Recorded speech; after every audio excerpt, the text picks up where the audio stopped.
गोटे राज्य जड़े राजा थिले से तांकर ग्रामर समस्त शिशु को खीरी देवाकू निमंत्रण कले। खोला आकाश रे खीरी रंधा चलीथिला। से समय गोटे चिल उड़ी जाउथला आकाश रे। से तार गोड़े गोटे साप को धरी जाउथला। हेले भूलवशतः चिल गोड़रू सापटी खसी पड़िथिला खीरी उपरे। पूरा खीरी विषाक्त होइगला। एही साप उपरे कहार भी ध्यान नथिला। सब शिशु से खीरी खाइले। ऑन द स्पॉट डेथ होइगला। राजा से खीरी को चाखिले। तांकर भी सेठारे मृत्यु होइगला। से साप बिचारा गरम खीरी रे मरिगला। से चिल भोकरे मरिगला।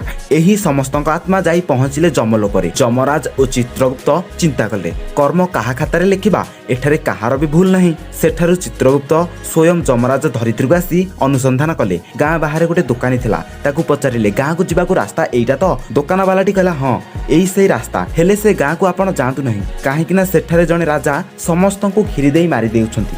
जमराज चित्रगुप्त को कहले मते मिलगला, एठारे किए दोषी? चित्रगुप्त कहले किए? जमराज कहले ए दुकानीटी ही दोषी।